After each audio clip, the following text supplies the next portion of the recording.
혹시 이런 생각을 해본 적이 있습니까? 하나님 정말 저희 고통을 알고 계시나요? 왜 아무 일도 일어나지 않죠? 제 기도는 어디로 가고 있습니까? 삶의 어떤 순간은 그렇게 우리를 벼랑 끝으로 내몹니다. 기도해도 변화도 없고 참아도 상황은 더 나아지지 않습니다. 악화되어 갑니다. 지금 이 자리에도 그런 마음으로 앉아 계신 분이 혹 있을 수도 있습니다. 고통 외에는 이름이 없어요. 어떤 고통은 이별의 아픔으로, 어떤 고통은 가난의 이름으로, 어떤 고통은 실패 또는 질병, 외로움, 배신, 상실이라는 이름으로 우리 곁에 찾아옵니다. 하지만 공통점이 하나 있습니다. 그 고통은 우리를 깊은 어둠 속으로 밀어 넣는다는 거예요. 그리고 하나님마저 침묵하시는 듯한 느껴지게 만든다는 것입니다. 하나님은 왜 아무 말씀이 없으시죠? 하나님은 정말 나를 기억하시는 건가요? 우리는 종종 그 답을 듣지 못한 채 하루하루 버텨냅니다. 이스라엘 백성이 그랬습니다. 출애굽 중에 애굽에 놓여 있는 이스라엘 백성들이 그랬는데 그들도 그렇게 애굽에서 400년을 살았습니다. 처음에는 약속을 기억했겠지만 세월이 흐르고 고통이 쌓이고 희망이 사라지면서 마음속엔 질문 하나만 남았습니다. 우리를 택하신 하나님은 정말 살아계신가요? 그 질문에 대한 하나님의 응답이 오늘 나누고자 하는 말씀입니다. 출애굽기 3장 7, 8절입니다. 다 같이 찾아서 함께 읽어보겠습니다. 출애굽기 3장 7, 8절 시작. 여호와께서 이르시되 내가 애굽에 있는 내 백성의 고통을 분명히 보고 그들이 그들의 감독자로 말미암아 부르짖음을 듣고 그 근심을 알고 내가 내려가서 그들을 애굽인의 손에서 건져내고 그들을 그 땅으로 인도하여 아름답고 광대한 땅, 젖과 꿀이 흐르는 땅, 곧 가나안 족속, 헷 족속, 아모리 족속, 브리스 족속, 히 족속, 여부스 족속의 지방에 데려가려 하노라.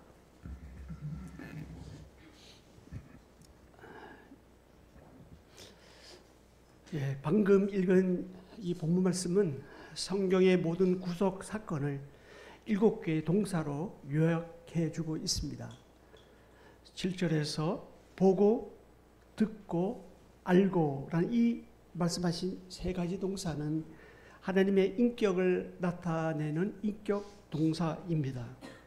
그리고 8절에서 내려가서 건져내고 인도하여 데려가려 하노라. 이 4개의 동사는 하나님의 뜻, 의지를 보여주는 동사입니다. 하나님은 보고 듣는 것에, 아는 것에만 그치지 않습니다. 자기 백성이 고통받는 그 현장으로 직접 내려오셔서 그곳에서 그들을 건져내시고 인도하여 약속의 땅으로 데려가고자 하십니다. 출애굽기 3장 7, 8절 말씀은 단순히 모세에게만 주어지는 말씀이 아닙니다. 그것은 고통받는 사람에게 그리고 낙심한 사람에게 버려졌다고 느끼는 사람에게 주시는 하나님의 깊은 응답입니다. 하나님은 말씀하십니다. 나는 그들의 고통을 분명히 보았다. 나는 그들의 부르짖음을 들었다. 나는 그들의 근심을 안다. 그리고 내가 내려갔다. 여기서 우리는 3가지 놀라운 하나님의 은혜를 발견합니다. 하나님은 우리를 아신다는 거예요. 그리고 우리 가운데 내려오십니다. 그리고 우리의 삶을 일으켜 세웁니다. 사랑하는 여러분, 오늘 하나님은 우리에게도 동일한 말씀을 하십니다. 나는 너의 눈물을 보았다. 너의 부르짖음을 들었다. 너의 깊은 한숨을 알고 있다. 그리고 지금 너에게 내려간다. 이 하나님의 내려오심이 바로 저나 여러분을 일으켜 세울 은혜의 시작입니다. 이제 본문을 통해 그 하나님의 모습을 더 깊이 만나보겠습니다. 7절입니다. 여호와께서 이르시되 내가 애굽에 있는 내 백성의 고통을 분명히 보고 그들이 그들의 감독자로 말미암아 부르짖음을 듣고 그 근심을 알고. 예. 고통을 하시는 하나님은 우리의 신음을 하나님 마음에 닿습니다. 7절의 새 동사 보았다, 들었다, 알았다. 이것은 단순한 관찰 또 청취, 지식을 넘어섭니다. 특히 이 안다라는 이 표현은 히브리어로 야다라고 합니다. 이것은 단순히 이론적으로나 관념적으로 아는 것을 말하지 않습니다. 부부가 서로 아는 것처럼 개인적이고 친밀하게 아는 것을 말합니다. 우리가 누군가 알 때도 마찬가지죠. 우리가 어떤 사람을 안다고 할 때 그 사람을 겪어본 만큼 압니다. 하나님이 알았다고 하실 때는 그분이 우리의 고통을 인지했다라기보다는 그 고통 속에 자신을 참여시키셨다는 의미입니다. 따라서 출애굽기 3장 7절은 하나님의 감각적 활동을 나열하는 쭉 열거하는 구절이 아닙니다. 하나님의 사랑이 어떻게 우리의 역사 안으로 전인격적으로 반응하는지를 보여줍니다. 하나님은 언약을 맺으신 백성의 상황에 무관심하지 않으십니다. 그 언약의 이름을 걸고 그들의 고통을 자신의 고통으로 받아들이십니다. 이 구절은 단순히 하나님은 전지하신 분이라는 교리적 선포가 아닙니다. 하나님은 내 고통 속에 계신 분이라는 관계적인 서술입니다. 출애굽기 이 장면은 구약 전체의 구속사를 여는 열쇠입니다. 이스라엘의 고통을 알았다 하신 하나님이 예수 그리스도 안에서 인간의 고통 속으로 내려오셨습니다.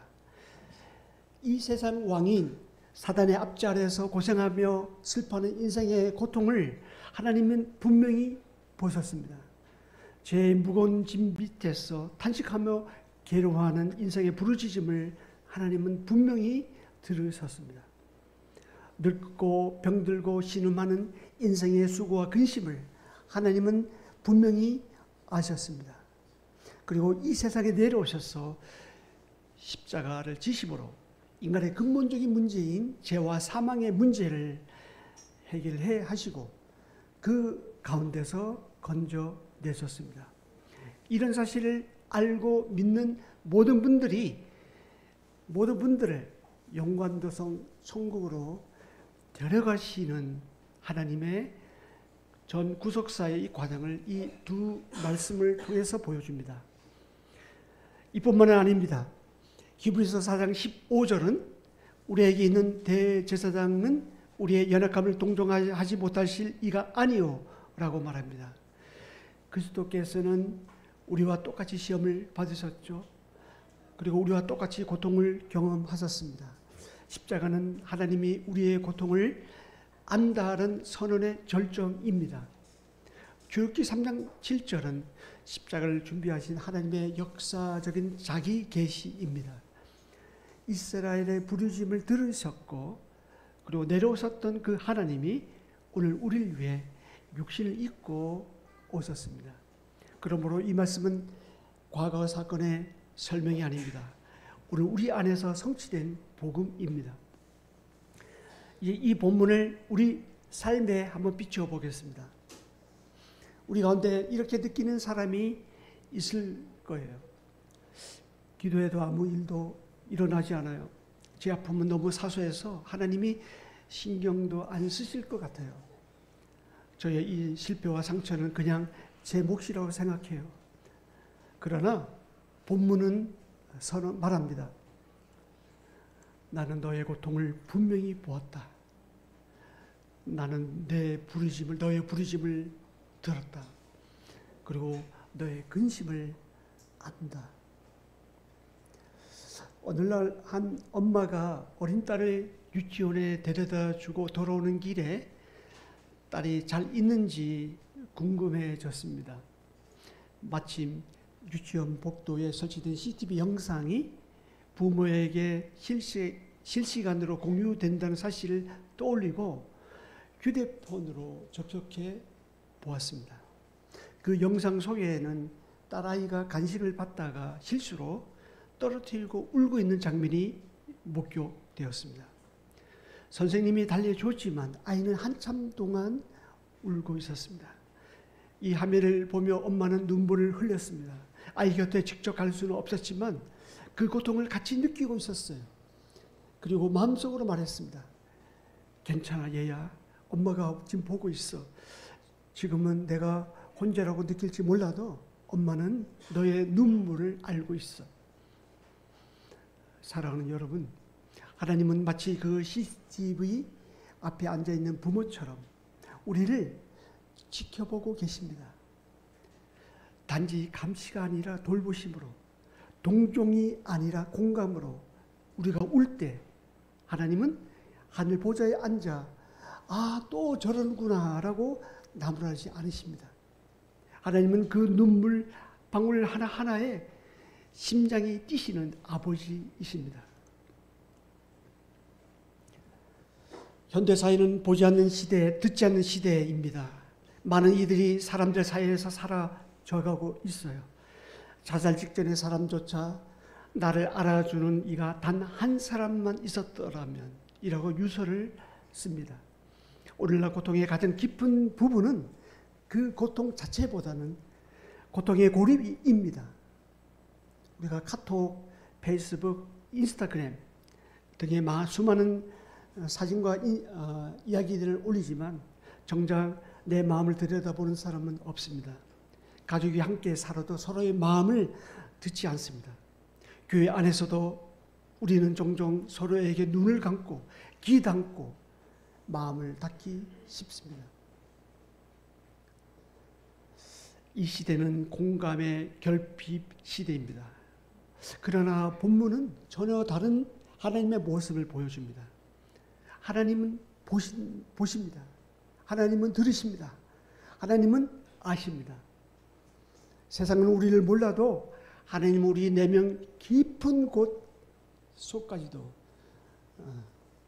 다가오십니다. 여러분의 눈물이 어디에도 기억되지 않는다고 느낄 때 하나님 마음에는 그 눈물이 아직 마르지 않은 채 남아 있습니다. 하나님은 아십니다. 아신 것에서 멈추지 않으시고 곧 움직이십니다. 여러분의 눈물 한 방울, 그 부르심 한마디도 하나님께 묻히지 않습니다. 하나님은 오늘도 우리의 현실 속에서 고통을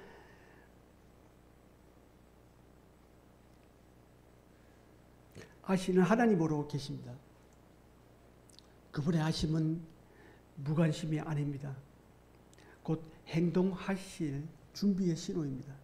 이스라엘 백성이 노예 살해 중에도 하나님의 시선 아래 있었다면 우리 역시 절망 속에서도 하나님의 시선 아래 있지 않겠습니까? 이제 본문은 우리에게 묻습니다. 하나님이 저나 여러분을 알고 계십니다. 그런데 여러분은 그러한 하나님을 얼마나 알고 계십니까? 요한계시록 2장 3장에 보면 아시아에 흩어져 있는 7교회를 우리가 알고 있습니다. 7교회에 동일하게 하시는 말씀이 있는데 그것은 7교회 모두 다 내가 안다는 것입니다. 버가모 교회는 내가 내 행위와 수고와 내 인내를 안다. 에베소 교회 안다고 말씀하셨고, 버가모 교회는 내가 어디에 사는지를 내가 안다라고 말씀하셨고요. 두아디라 교회는 내가 내 사업과 사랑과 믿음과 성김과 인내를 안다라고 말씀하셨어요. 그리고 사대 빌라델비아 라오디아 교회는 내가 내 행위를 안다라고 말씀하셨어요. 모두 내가 안다. 내 형편을, 내 사정을 낱낱이 다 안다고 하셨습니다. 그러므로 너희도 내가 너희를 낱낱이 알고 있다는 것을 알라고 하십니다. 그러면서 열심히 내라고 하세요. 왜냐하면 내 수고가 헛되지 않기 때문입니다. 하나님은 우리를 알고 계십니다. 우리를 알고 계시는 그 하나님을 우리는 얼마나 알고 있습니까? 이 질문은 곧 이어질 두 번째 대지로 우리를 인도합니다. 출애굽기 3장 8절의 앞부분 이렇게 말씀하십니다.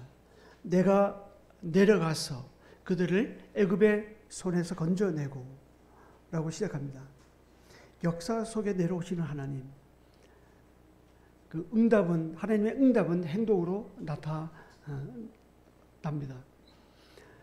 하나님은 3장 8절에서 이렇게 시작하셨죠. 내가 내려가서. 이는 단순한 공간 이동이 아닙니다.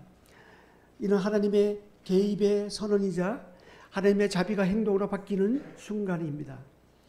여기서 히브리어로 내려오다라는 것은 야라드라는 단어인데 성경에서 종종 초월하신 하나님의 임재가 인간의 삶의 침투에 들어올 때 사용되는 단어입니다. 창세기 11장에서 하나님은 내려오셔서 바벨탑을 보셨습니다. 창세기 18장에서는 내려오셔서 소돔과 고모라의 상황을 살피셨어요. 그러나 오늘 이 출애굽기 3장 8절에 나오는 이 내려오심은 단순한 관찰이 아닙니다. 적극적인 구속 행위입니다. 이것은 하나님께서 인간 고통을 아시고도 거리두기 하지 않으신다는 결정적인 증거입니다. 하나님은 보고 듣고 아는 데서 멈추지 않으십니다. 직접 움직이십니다. 하나님은 하늘에서 동정심을 품고 그대로 계시는 분이 아닙니다. 발걸음을 이 세상 속으로 내디디십니다. 이 가운데 어떤 분은 다음과 같은 현실을 살고 있는 분도 계실 거예요. 오랜 기도 끝에 응답이 없는 것 같은 침묵, 불의와 억압 앞에 하나님의 정의는 왜 지연되는지, 절망의 골짜기에서 정말 하나님이 나와 함께 하고 계시는가? 이 질문은 바로 이스라엘 백성이 애굽에서 400년 동안 가졌던 질문과 다르지 않습니다. 그리고 오늘 본문은 그 질문에 대한 하나님의 응답으로 우리에게 주어집니다. 나는 보고만 있지 않겠다. 나는 듣고도 무관하지 않겠다. 나는 너희에게로 내려가겠다. 하나님의 결단은 행동으로 행동하게 합니다. 하나님은 자신의 백성이 불을 지질 때 직접 찾아오시는 분이십니다. 하늘 위에서 말씀만 하시는 분이 아니에요. 몸으로 오셔서 함께 고통받으시는 분이십니다. 이 내려오심은 구속사의 한 장면일 뿐 아니라 성육신 하신 예수 그리스도를 예표합니다. 요한복음 1장 14절은 이렇게 말하죠. 말씀이 육신이 되어 우리 가운데 거하심에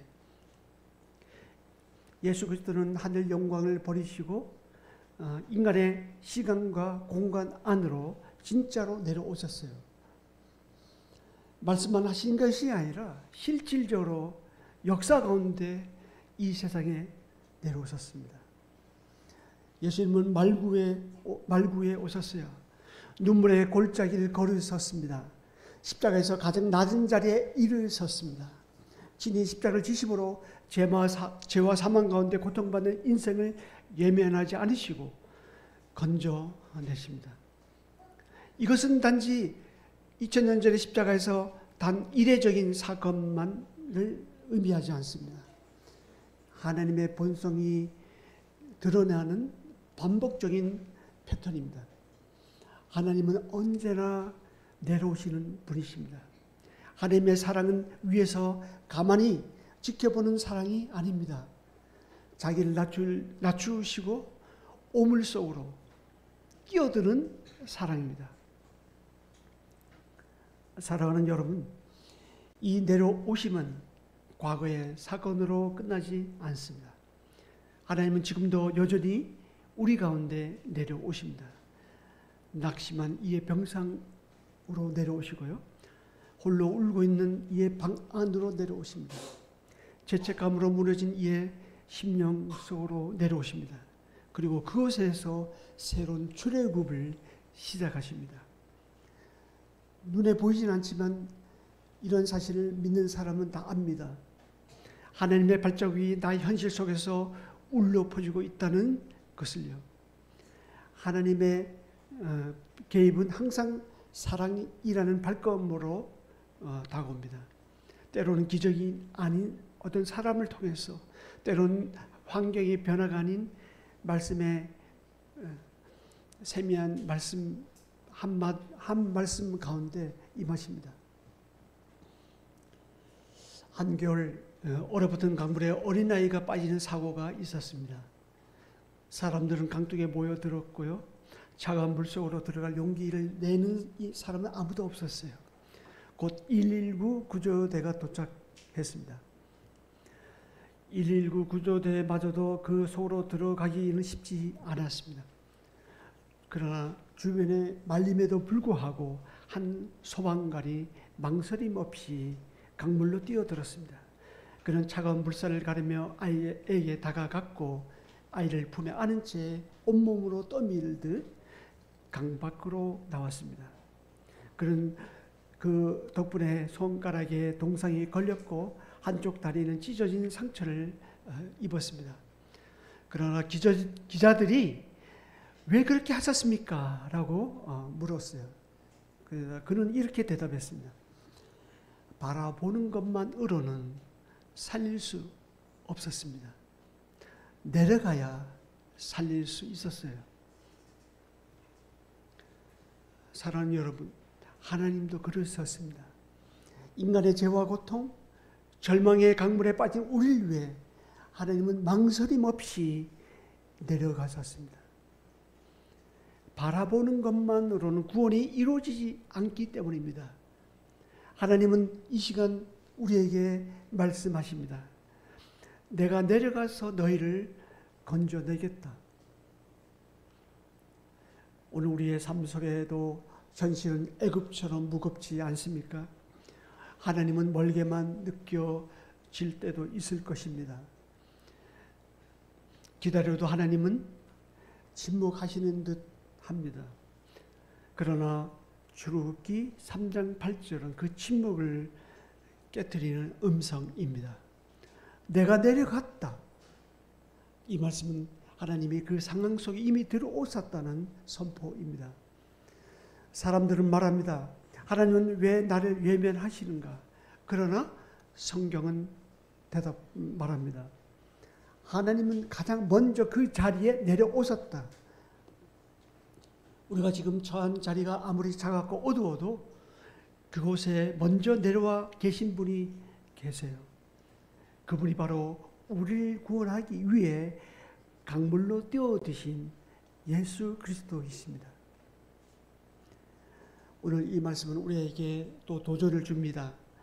하나님의 고통의 현장에 내려오셨다면 우리는 그 하나님을 따르는 제자로서 고통의 현장으로 내려갈 준비가 되어 있습니까?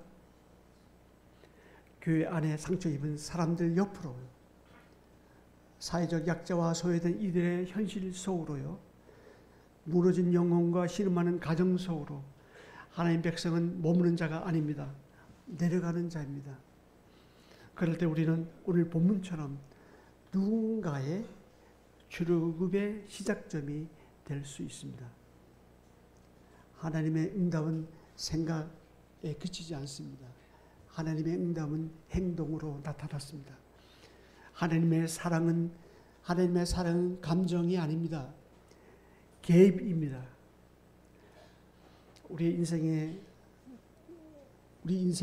들어오셔서 간섭하는 간섭입니다. 그분은 이 시간 우리에게도 말씀하십니다. 내가 내려갔다. 너를 건지기 위해, 그리고 너를 일으켜 세우기 위해.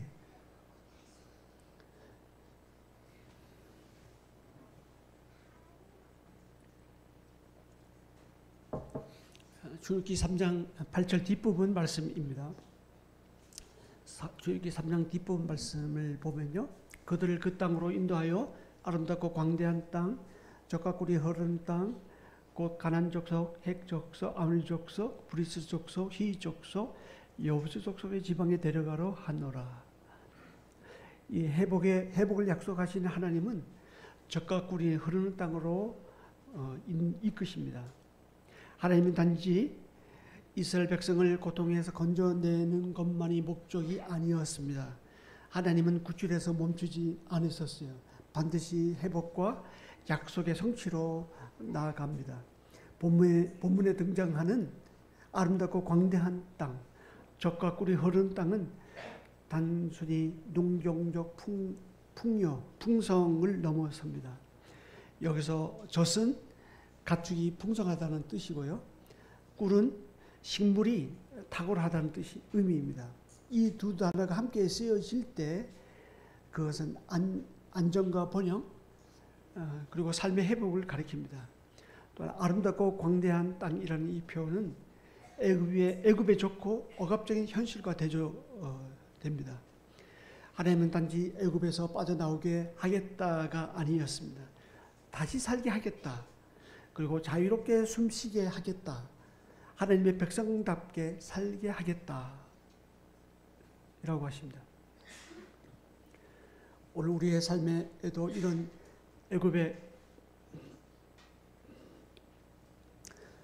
영적 애굽에서 벗어난 사람들이 있습니다.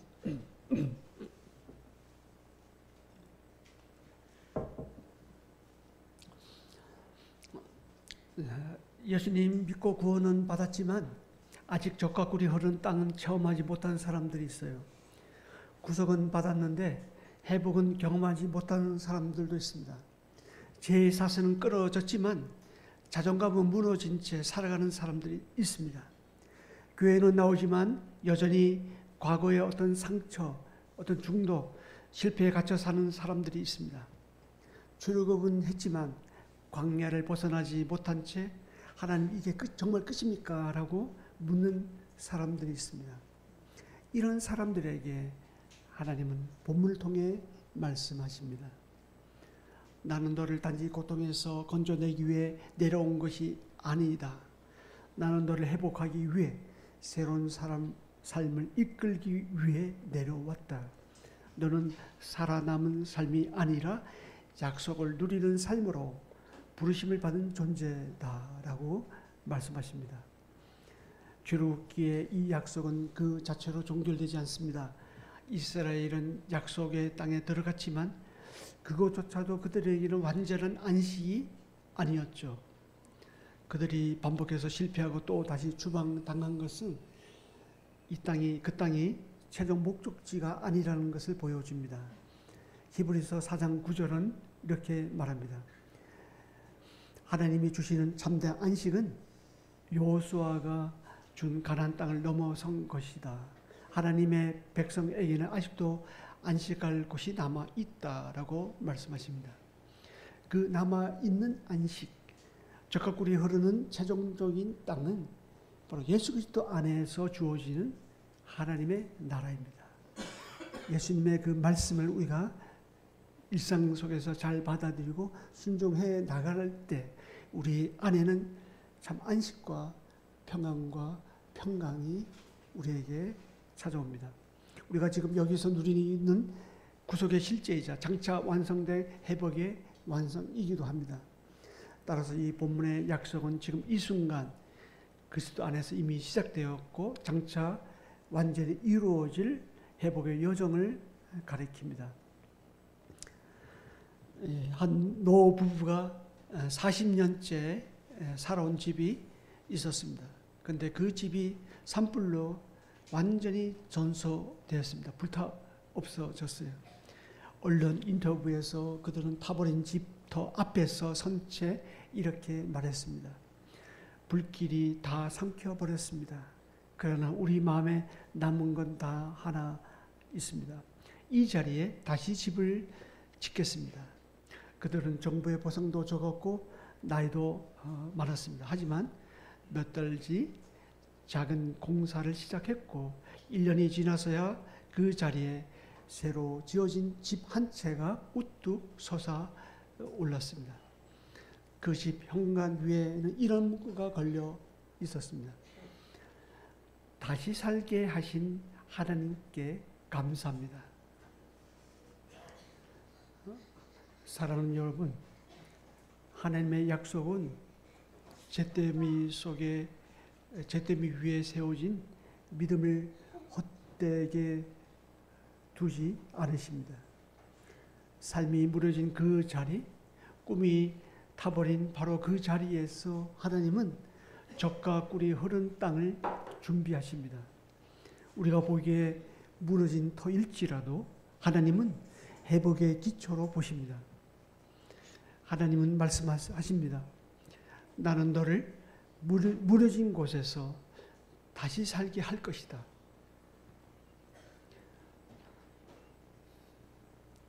오늘날 많은 이들이 회복이라는 단어를 입에 올리기조차 두려워합니다. 어떤 이는 불임 끝에 포기한 부부도 있죠. 여러 가지 실패 이후에 아무것도 시작하지 않은 가정도 있습니다. 성장 과정에서 어떤 가정 폭력이나 어떤 다른 어떤 폭력적인 트라우마로 감정을 봉인한 젊은이도 있습니다. 깊은 죄책감으로 나는 다시는 회복될 수 있을까? 라고 생각하는 어떤 이도 있습니다. 여러분, 이 한 가지는 잊지 말아야 하겠습니다. 하나님은 우리를 애굽에서 건져내셨다면 반드시 우리를 가나안 땅으로 인도하신다는 거예요. 하나님은 구출만 하시는 분이 아닙니다. 새롭게 하시는 하나님이십니다. 하나님이 주시는 땅은 단지 거처가 아닙니다. 회복의 공간입니다. 하나님은 저나 여러분을 살려두셨기 때문에 다시 살게 하실 것입니다. 저나 여러분 단지 애굽에서 빠져나오는데 만족하고 있지는 않습니까? 하나님이 예비하신 아름답고 광대한 땅을 향한 갈망을 잃어버린 것은 아닙니까? 현실의 무게, 광야 같은 이 인생의 과정, 반복되는 실패 때문에 회복의 약속은 점점 희미해져 가고 있지는 않습니까? 하나님의 부르심은 그땐 그랬지 하는 이 과거형의 기억으로만 우리에게 남아있지는 않습니까? 그러나 하나님은 말씀하십니다. 너를 위한 나의 계획은 아직 끝나지 않았다. 너를 애굽에서 꺼냈던 그 손은 반드시 너를 약속의 땅으로 이끌 것이다. 너는 회복될 것이고 반드시 회복될 것이다. 사랑하는 여러분, 하나님은 출구만 여시는 분이 아닙니다. 목적지를 준비하시는 분이십니다. 우리의 삶에 아직도 젖과 꿀이 흐르는 하나님의 약속이 남아 있습니다. 하나님은 오늘도 동일하게 말씀하십니다. 나는 너를 다시 웃게 할 것이다. 나는 너를 다시 일으킬 것이다. 나는 너를 다시 살게 할 것이다. 그러니 주님과 함께 다시 걸어가야 하지 않겠습니까? 약속은 우리 앞에 있습니다. 하나님은 반드시 그 땅으로 우리를 인도하실 것입니다. 우리는 지금 젖과 꿀이 흐르는 땅을 꿈꾸고 있습니까? 아니면 포기하고 있습니까? 하나님은 지금도 젖과 꿀이 흐르는 회복의 미래를 우리에게 말씀하고 계십니다. 무너졌던 곳에서 다시 꿈을 꾸게 하십니다. 하나님이 그곳에서부터 다시 일으켜 세우십니다. 결론을 맺겠습니다.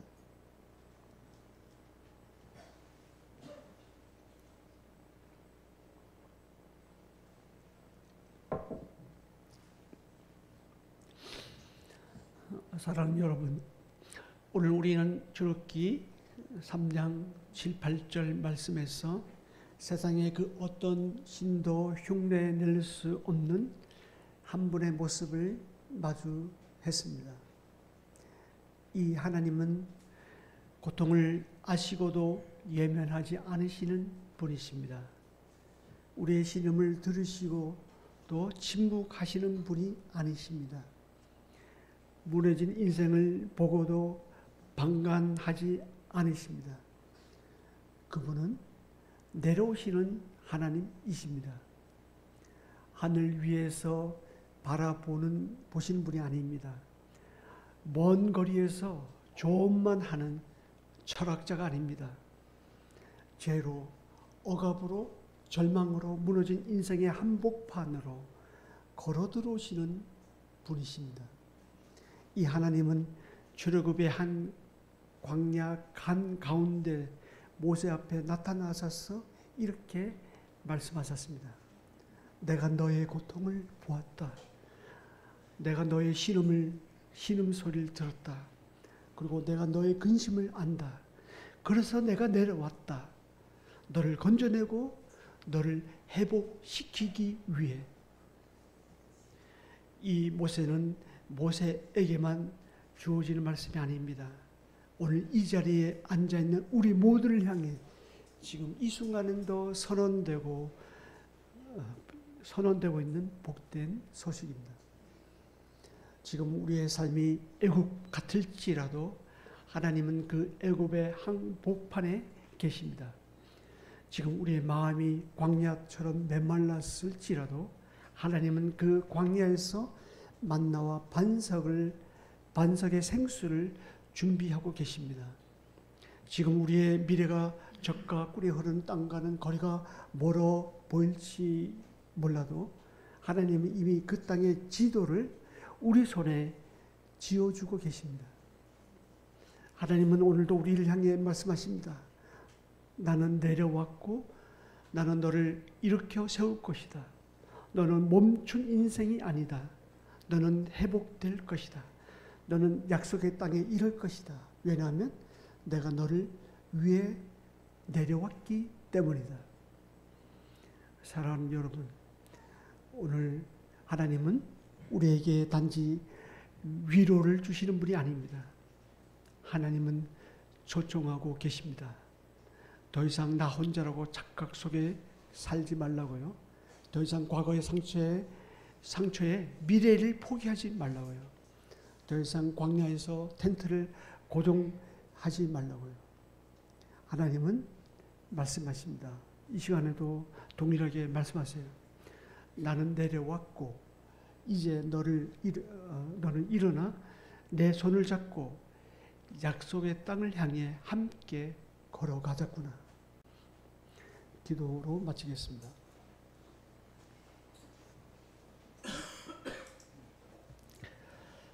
하나님, 감사합니다. 이제는 보게 하여 주옵소서. 우리가 울던 그 자리에도 하나님이 함께 계셨다는 사실을 우리가 보게 하소서. 우리가 포기했던 그 꿈 위에도 하나님이 다시 짓기 시작하셨다는 것을 우리가 알게 하여 주옵소서. 그러니 오늘 저도 다시 일어납니다. 하나님의 약속을 따라 걷겠습니다. 적과 꿀이 흐르는 땅을 향해서 걷겠습니다.